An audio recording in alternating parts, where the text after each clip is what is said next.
tozosola makambo ya site so totali makambo ya site c'est 001 donc toza na number 1 mokonzi ya ba 001 c'est JB Kumaluta le pétrole de Dallas blague te lelo asololi biso makambo ya Victoria Télévision Victoria TV eyena bamopepa siga yena bamakambo nango na ndenge nango donc total la Victoria TV na ndenga ilusa na ndenga makambo po tozwa banews ya lelo donc le pétrolier de Dallas toyoka baloba JB Kumaluta le pétrolier ayeli biso Victoria TV donc aluta continua Victoria certa amen tous ensemble quoi total la Victoria TV oya le boss le patron JB Kumaluta ya bino sida bile la confirmer nana roboya donc biso tout s'abonner massivement na ndenga idéologie ba européen botondana Bobolanda ba faire ya mboka ya par-ci par-là donc number 1 na bango c'est JB Kumaluta le pétrole de Dallas tous ensemble sida bile la ndenga indusa Victoria certa amen. Excellente méditation nabino tout bozuli bakwa rolananga votre humble serviteur et dit de Dieu qui frappe encore l'homme qui a l'image de Dieu le frère de Jésus-Christ kanene sarabino TV za radio T ngolo TV comme radio nga vraiment votre humble serviteur na obuka caméra par rapport à image qui moto zo kopela se kopela moto zo kopela se kopela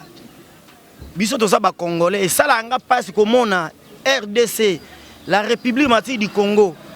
un pays aux immenses potentialités naturelles et humaines Congo toyebi que non pays moko te en Afrique le Congo na richesse mais c'est la honte pour le pays, c'est la honte pour la République. Comment on a mbilingezo les gars Congo, on a lobaki. Boyebinga mimiga, de Jubek, maman musique, le lo eza musique, to solo maman mboka. Tout ça l'analyse, mambo tali ekolo, nazana vieux sage. Le vieux Ngoli Master, c'est un papa très intelligent, très sage. To meka solo l'année, tout ça l'analyse par rapport ya makambozo les cas na ekolo na biso Congo. J'ai dit déjà à mon invité bonjour. Bonjour, journaliste Njoube. Je suis nous pour Christiana, nous avons une barrière dans Mibeko, nous avons une mboka. Tokobana na mboka na ndenge tozala na mikolo tozala na mboka eza malamu te. Na sens que maladie moko oyo ti tobotami ti bato botama liboso na biso bamona ngote bakutana pe na ngote que maladie ezala monde entier tozala frappé na maladie et que evanisa bato na ndako bato basala te bato babika na ko sala bato babika na ko bima mais problème est comme très difficile na étape tozala ngo lelo sikoyo déconfinement et le masoki lundi force ya bato etini bango ba fungola ou bien vraiment et comme na temps ba ko fungola tozala lelo na journée lelo na 6700 et quelques cas mais place ba d'autres batongo tozo mona penza pété maintenant qui na tongo na 855 morts décès na ba guéri journée moko est commis déjà ba 188 cas par jour. Tout cela qui n'a pas 10, bah 15, mais tout comme déjà n'a pas 185 par jour, veut dire cas est commis grave. Ce qu'on a au Cameroun pour déjà bah place à dépistage est commis belé. Il faut que qui une ébélé moko, mais les autres loba, moi bah place il y a co dépisté commis moi et belé. Ce qui les loba bah commis ko sang ça n'a pourquoi bah nombre on a c'est normal, mais population na ita mboka na biso ndenge otai ko loba ke tozana potentiel sa biloko nyonso ndeza ko souffrir lelo zo ko loba bato baza ko mona pasi bato mukia kutu ya l'état mukia bazoka ta bango hyper ya 15% na 150 000 francs na ba $180 bazolongola moto 15% 13 000 14 000 na mbongo ya ndenge wana eza mo pasi docteur Muyembe na munyangi na landaki bango 2 jours na Top Congo bauti koloba qui s'y pendait zate to mitunza mate qui zate qui zalika to mi batela na propriété ba pesi biso na ibeko ba pesi biso ya kosukola maboko le ronzo na savon mibeko ya kozana cache couche le nyonso kozana mo distance à 1 mètre na baninga kwa frotter moto na maboko to ba bis banindi ezalate ba bili na biso kaka eloko ya makasi na ndenge ba kofungola de kofumana vedi moto yo sifazala na cache ne na ye na landi docteur alobi ndenge wana mais o eza koleka na mboka na biso population aboy eloko yango na bisabino ndike ke ezate mais maladie ezali population est boyi et l'autre ezate parce que population ça mutato du jour biso ba congolais la plupart ezalaka mutabimi maman ke zandu ateki na poko ande tanga sisi zandu asali achat aina quelque chose alambeli bana balé soit bazolela banda confirmé banda bata ba terrasse ba te karaté bata ba boîte de nuit bata ba artistes musiciens ba activité culturelle les athées bata bazole ya souffrance et les makasi et puis la plupart ba congolais bazolo banini babi non to tika comme on a té na commune moko to na quartier moko to mona penza muto ya kufi na coronavirus to mona non famille moko boyo to yebi akufi na coronavirus est-ce que na yebité intérêt ni neza na l'état ya kolobaki malade eza or que malade eza or que tu dis que l'état par jour à coach à combien tu on a ba beach tu on a ba aéroport en Jili tu on a ba ministère ba affaires étrangères tu dis que l'état coach à ebelé mais le l'état azo coach à mais population zo kotara doute que ti lelo quand mon côté parce qu'on a victime mon côté il y a coronavirus yo koloba la population congolaise net nini par rapport il y a débat ko se lamenter ndengwa bon nangai vraiment ndena la mona tongo pe na yebi bona to koloba maladie ezali maladie effectivement ezali na baka on a to kozela ke to mona soki motakufi wapi soki azana ndenge nini bon moi baka muke ezali ko mona na malgré nombre de commis seconde atanga e ko sanga trouble ke bazo va na hôpital nini mais na bangaliema na ba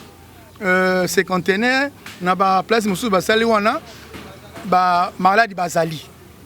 andenge chef d'état ça qui tourne moko na ngalema to moni yena maladie bazako sola par rapport ya itani ba ko lia bien te na mona ki bango bazali mais ndenge biso to ko zwango na population to saboter loko wana veut dire koloba te ko boya eza ndenge musu mais maladie ezali ko bimeza malambo so za malé so ko bima so za maladie ko bima te l'état za pour protéger biso bango baza papa biso na maman na biso mais ba réalité musu pesa na kati wana bon to ko mona ngo pe comme il y a to ki ba preuve à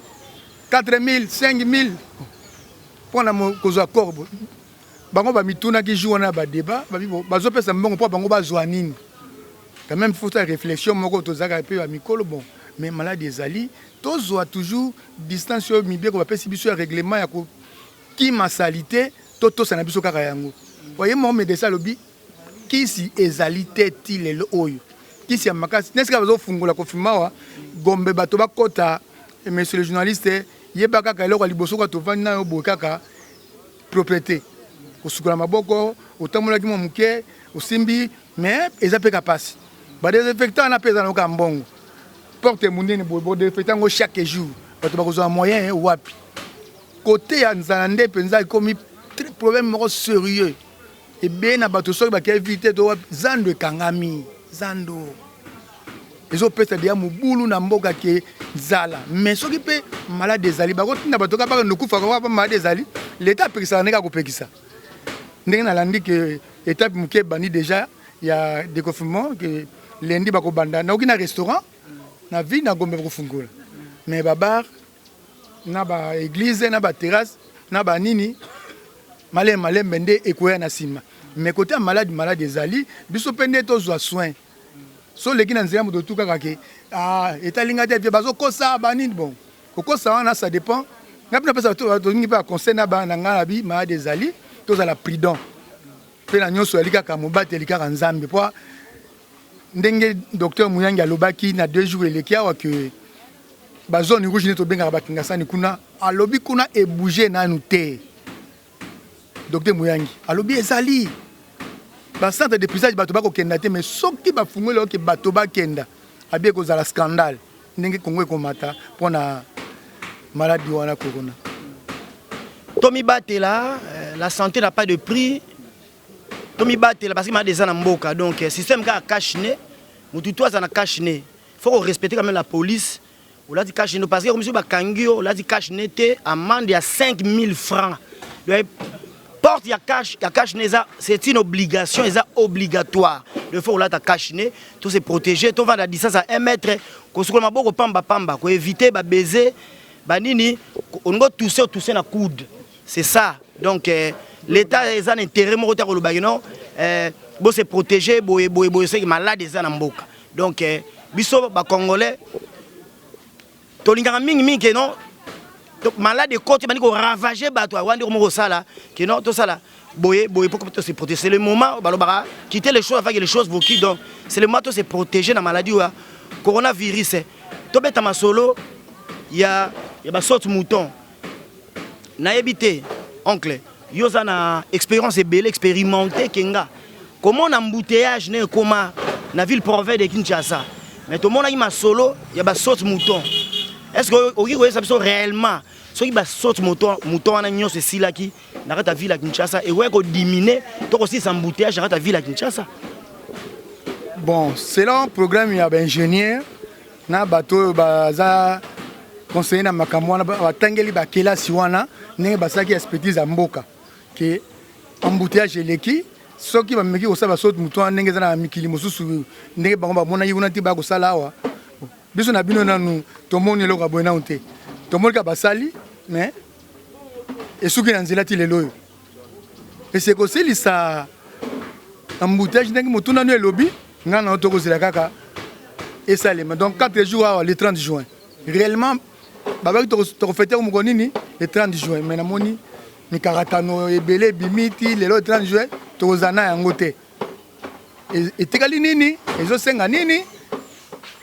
nani asimbi nani alei nani asali to ndenge mosusu wana ekomi makambo ya bango moko veut dire respect eloko wana etosi te mpona embouteillage bon ezaka mobulu ezokontinue ndimi te peke ata lelo eloko wana esila embouteillage ekosila na kini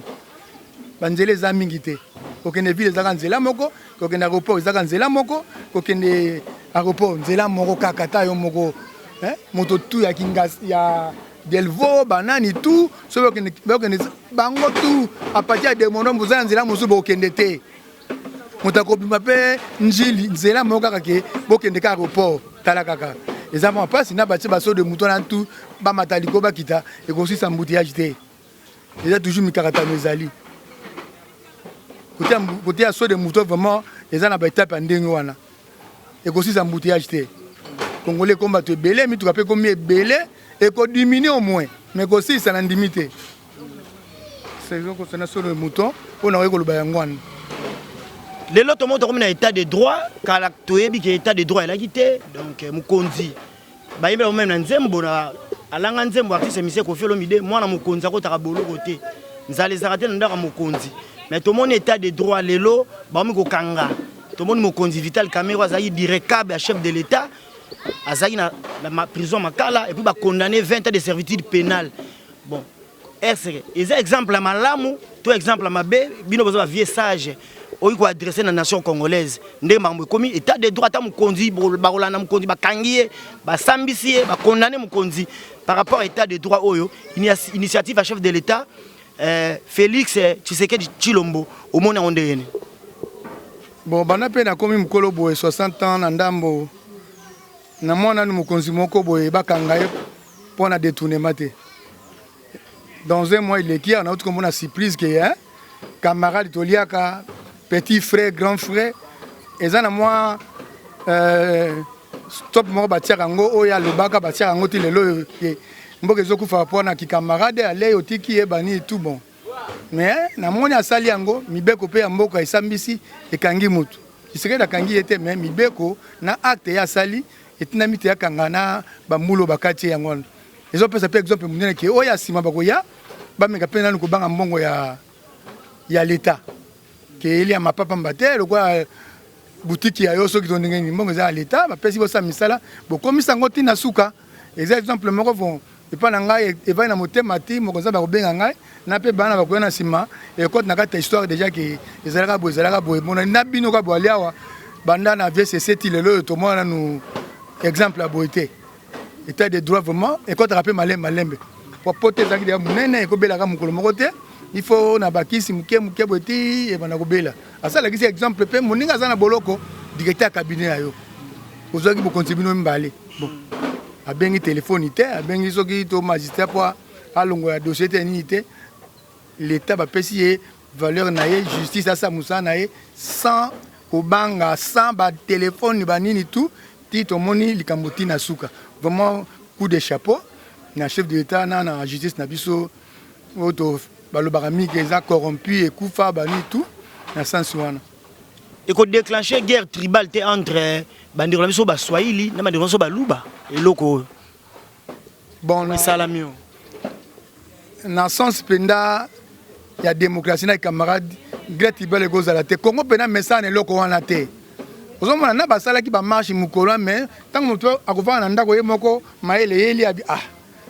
bakendaki pe na boulot ata muzo abebisa ki pe ya solo bon totalaka tribal wana eloko toso bosala ngo banda VCC to kanisa susu boko wana te ekosimba te tribalisme moto akwei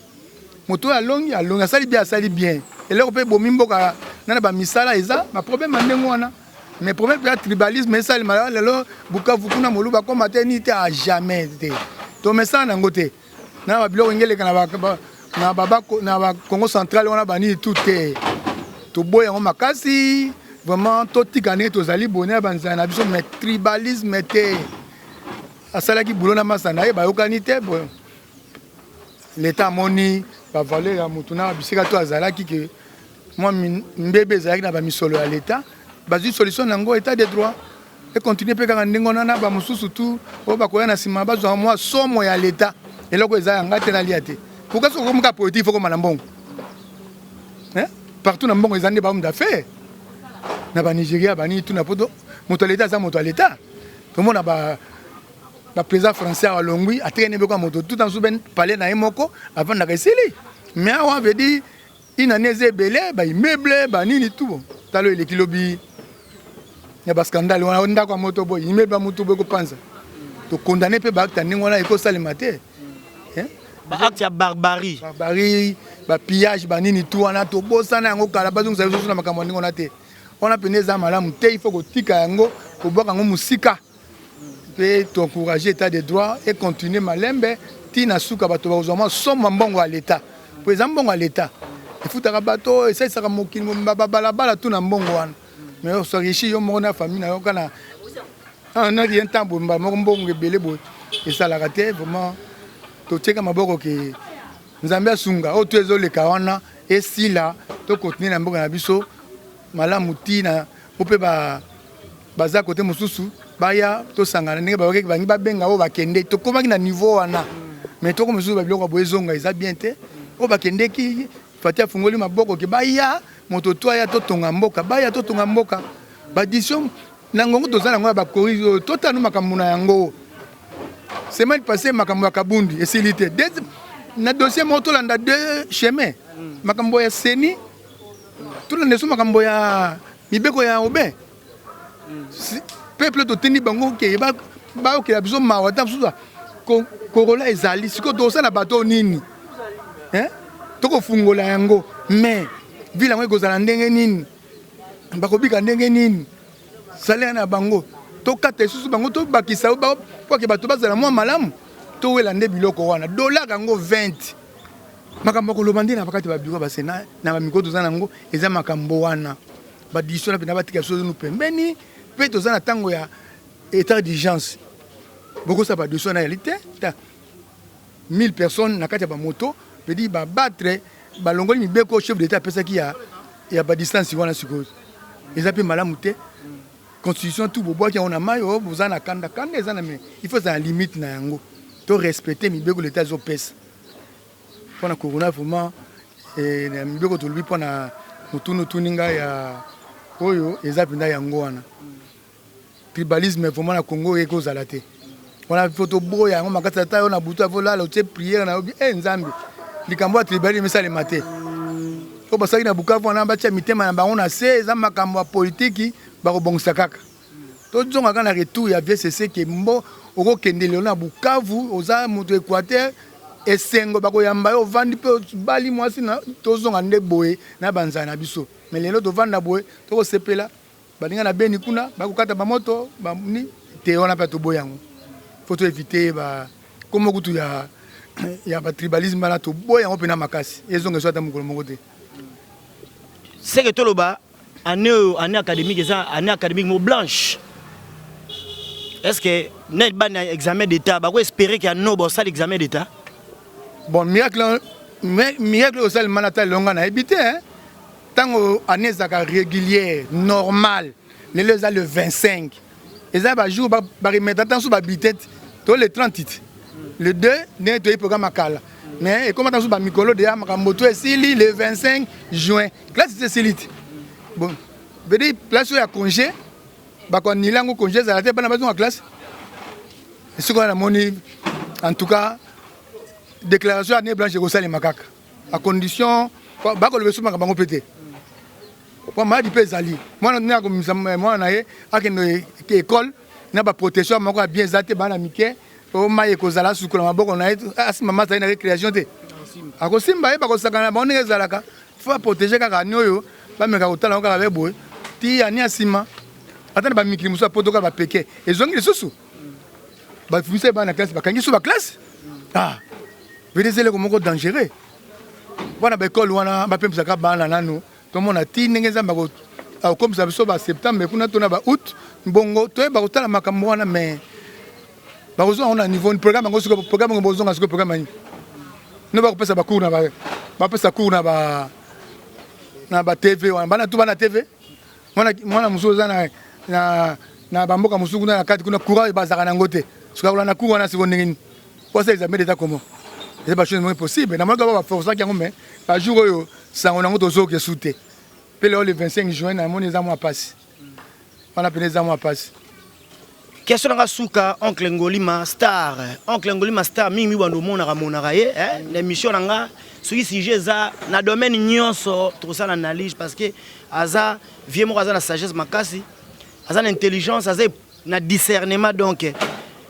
Question nga suka oncle Ngolima Star eza na ngina yeba. Lelo jeunesse mo sacrifier. Bano baba mineur. Ba omgoyi ba mibali. Bano baza ba mineur. Bazomela ba bombe. Bombe c'est-à-dire bakwiti ya makasi baomela badiamba bana bakomi bakulunaire donc eza regrettable pour la jeunesse ya lelo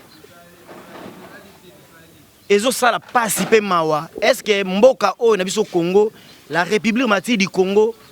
toyi ko espérer to tikela ngo lobby na ba jeune o ya lelo vraiment problème à kuluna monsieur le journaliste. Na habité là ni Congolais salité. Le sambo makambo tout mais phénomène wana mutaliboso est capable de l'état congolais. Mutaliboso aussi sa kuluna eza problème l'état congolais il fallait avoir une solution ya makambo wana. Mais timbula na mula là to kolanda to ba dizaine d'années et là ko muke bo aussi la terre. To mona pe angote criminel ezaki kala yawa ko ibaka biloko na bamituka bato banini ba voler musu baki fana baponga bi ba gangster abimi babuki bandako bazongi mais en pleine journée to mona ka boye mbeli eloko bomaka ba papa na ngombe et comme na nzoto a moto oh eza mobulu bana ba perdre tout d'abord bina bango bandiko be banini soki éducation pour rater dans la famille, l'église des Zongisaka, dans l'État. L'État n'a pas souki ça. Pour moi, je suis en train de santé, mais je suis ici là.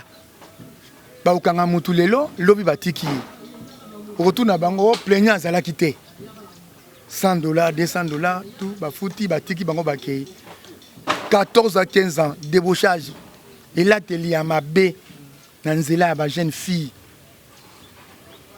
Bazo pousser pe bana mbali so mviole zo le kamakasi ezo te pe a partir ya bazo bana bangona moto moko pe na nzela to amero simba bango mbala mama mekaki mo eloko ngo mama ka période kimbuta abalukeli ba policier directement botika bango to na démocratie choisa libre mais esalanga mawa mais na journée pa mbaona ba jeune fille wana ba changer ki ba teni na bango ba tire ko ta pantalon et puis ça qui pe moi et là télé malamu bina bazola ta sikoyo moto pesa bango azate à l'aise ko beba tout pe yango wana impudicité tout okangi mo mineur simba tosi même mukia akosela makambo a violer ngal l'état pa zuyo afuso ba mande ba tshona ba prison ba ni makambo ya ndengo wana izape na malamu te il faut l'état za premier responsable ya kuluna na ba déléquent na bano tout bazo beba l'état za na charge munene zaye. Pour l'époque, quand on a cessé, on a dit mais asilisaki yango. Asilisaki yango. Bango baliki l'état na force té bakuluna. Baliki l'état na force té. baza mukie pa motoko aussi za na seconde tatango l'état tombukaka wa ndenge ba panza na bakendaka mais suivi nango ezate okangika mutu lelo lobi bon eko ba pecho na lobi to benga bango banani ba jeune baza na tout 4 12 ans babandi ba 12 ans kena na 20 ans mona bango na 20 ans bana basi ya mbali na 20 ans na libanda wana bani tout 12 ans 14 ans 15 ans tout ba jipi awa kuluna komande moto fier na mboka bakoma kokumisa ye bakoma kobanga ye na bato na kati o lebo dénoncer ba bimisa ba kanga ba tsale mabiale bakomande ba verete ba vraiment mika bango banini tout biloko monga ni wana bon police zo mona ye ba kosimba ete mais bato me ba discuter kaka de master moko to ba discuter maka nyonga mbongo bombangu l'état azwa solution ya kuluna na ba jeune fille tout bazako baby sa vie na bango ya ba mineur wana tout pas tu as une solution pes dernièrement na landia ba lobike place ya ko tia bango na plusieurs até basa yo ki boy déjà bako baka siko nani plusieurs za ko tonda ata bangi kuluna bako fani seka be boti après batiki je me pena na le débat na landia ngo ba mi ozolo ba siko boy tango bango basa yo ki yango siko bako sala nini bako tesu ba loko musu ko ma bana kanai ta soki tango mbule za ko beta so mbule beta ta eza 7h 8h ouais c'est pour le kana bala na tongo na bazo beta bato ko boto bato mbongo ne balingi mais débat ya bozo bango na télévision que prison tondi ata bakangi moto aknesu na prison te kuna pe azuma kasi a dessous makasi na boto musa nyonga moto abia okotianga wapi na basusi ati awa do suka 3 jours pamba il faut libérer moto bon eloko na pesa nga pe moi pasi de pesa nga moi pasi na eloko wana nde na mwanja ngo bien te l'état doit charge penasi sa kuluna bato bakoma mal à l'aise okenda fête te 23h okati fête okimi ozongi toyebaki a okende fête 3h 4h na matongi oye na otiba kitambo awa na makolo okotina mettre sur quelque part na ba febo banina ati tongo etanelio mais lelo yo ba ine comme ça à 23h ezalité bakoma ka ba vedette moko boye bata lokumu kuluna l'état kaka luka solution asali kama kuluna criminalité sila bato kama na passe surtout ba koto kuna ba dossier comme ko tobola ba mire et uta wapi to ba makambo wana kuta ba ngale makuna ba nini ba selembao ko tobola mire moto ko kotela ko iba et tout bato comme mal à l'aise insécurité totale moto ko va ka de sécurité te mosana bango zepo ba batela biso ba civil na biloko na biso moto ko kota ti ba bomi moto ba sali moto mabe ba bimba ke ba ko toucher pe ata mutu moko te on est toujours un état moko to éviter hein to ko mi abandonner notre professeur l'état sala makasi siko pena asi sakuluna bato ko mana pe nkena ngalo bakuta kuluna criminel yango wana.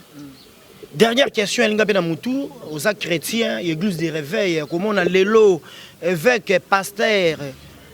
Pascal Moukouna, la prison centrale de Makala. Premièrement, tu as posé aux chrétiens, l'église des réveils, et ça, on est au monde, on est Nzambe, dans la prison. Bon, mon sala Nzambe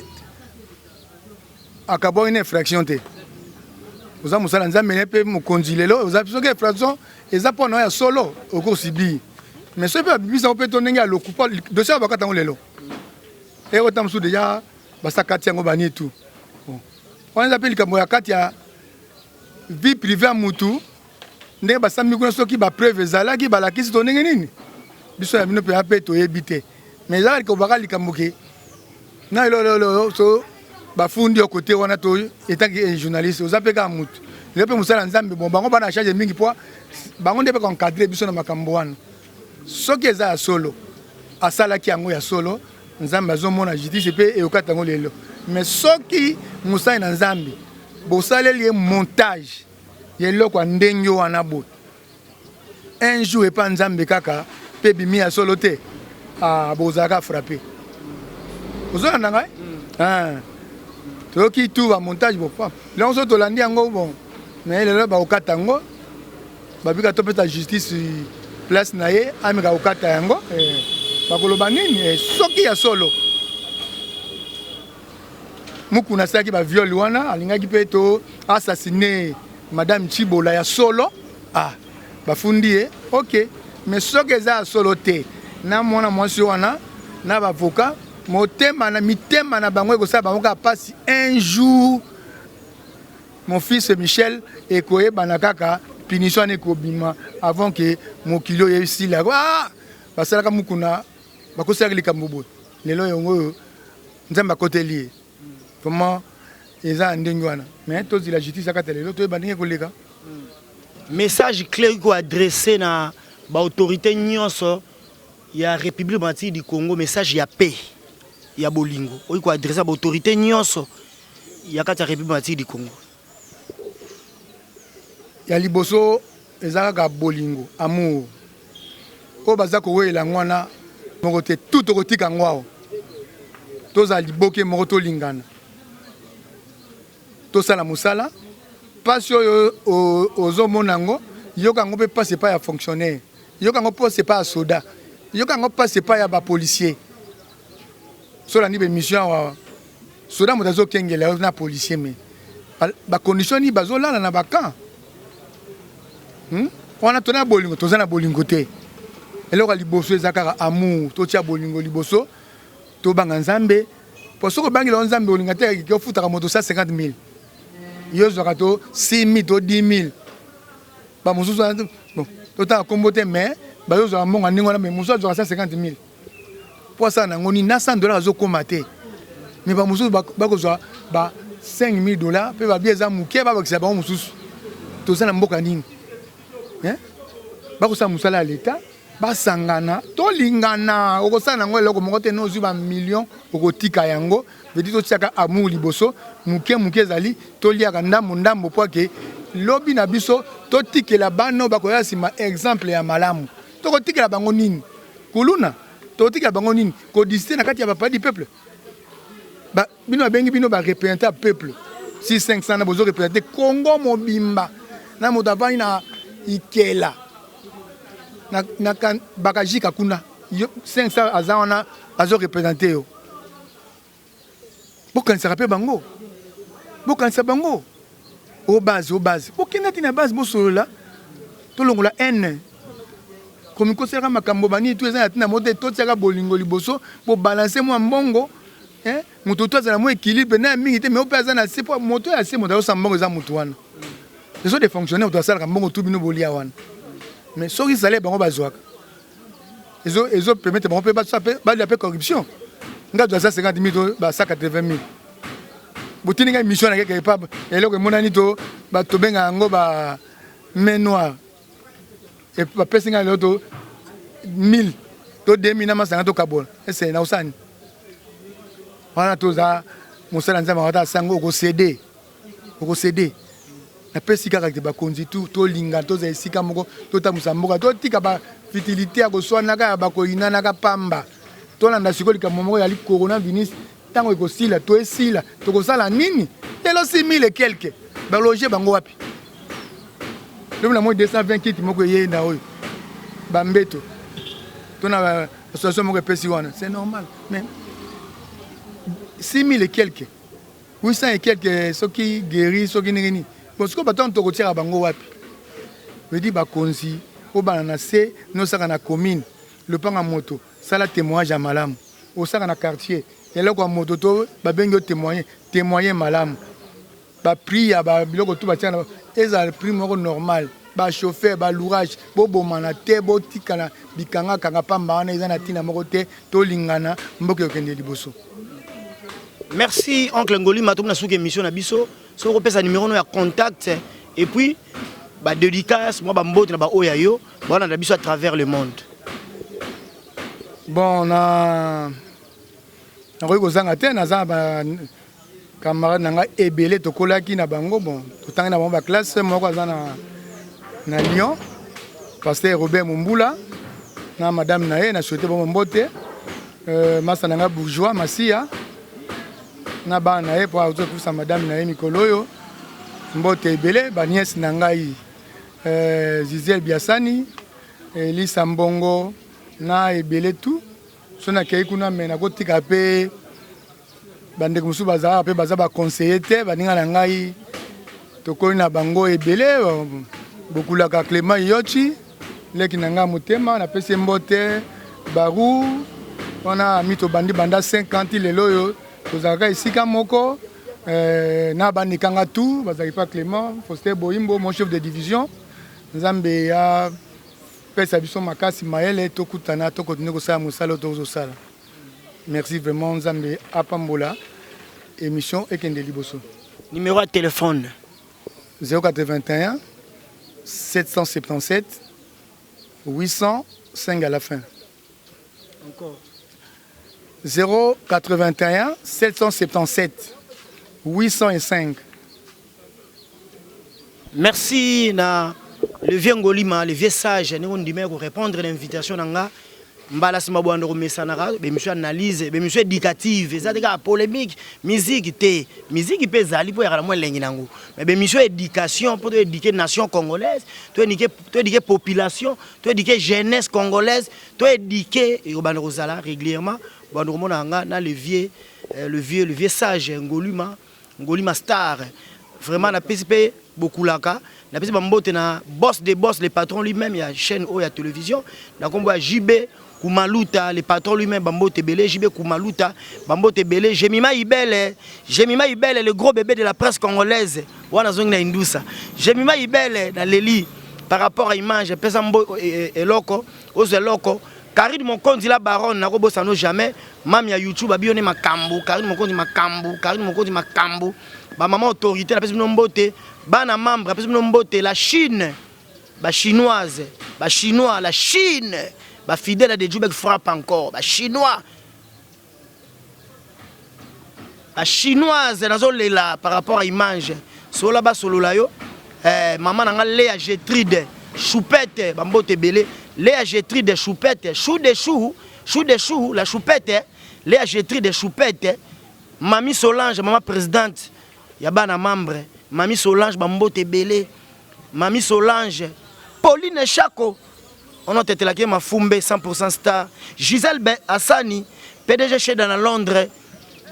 Clarisse Mbemba Nzambe à Nantes Élisée Mbemba de Nantes par rapport Chris Baka de Leroy Kanyuka grand frère propre d'Anvers Mpandiwana. Merci beaucoup donc batutu bolinganga bo s'abonner massivement à la chaîne Nabino ya makambo ya impact na idéologie TV za radio te mukolo TV comme radio nga de Djoubek frappe encore na obuka caméra na sugi awa ba remarque ba suggestion je le serai favorable pour l'avenir. Le numéro de contact c'est plus 243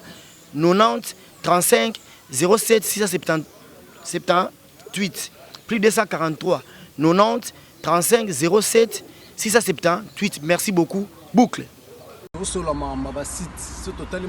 site c'est 001. Donc tous en number 1 Mokonjabas, il y a 001. C'est JB Kumaluta, le pétrole de Dallas. Blague de Téléloa sur le Libiso Marambéad. Victoria Télévision, Victoria TV. Et il y a mon papa siga, il y a ma maman na ndenge nango. Donc total la Victoria TV na ndenga ilusa na ndenga makambo. Potozo ba news alelo. Donc le pétrolier de Dallas, Toyoka Yoka, Baloba JB Kumaluta le pétrolier, à Elbiso Victoria TV. Donc à Luta Continua, Victoria Certa, Amen. Tous ensemble quoi. Total Victoria TV, où il y a les boss, les patrons, JB Kumaluta. Il y a bien aussi d'abili la confirmé, Nana Roboya. Donc ils sont tous s'abonner massivement. Dans une idéologie européenne, Botondana. Bobolanda ba faire ya mboka ya par-ci par-là. Donc number 1 na bango c'est JB Kumaluta le pétrole de Dallas. Tous ensemble. Sida bilele na nenga ilusa. Victoria Certa. Amen.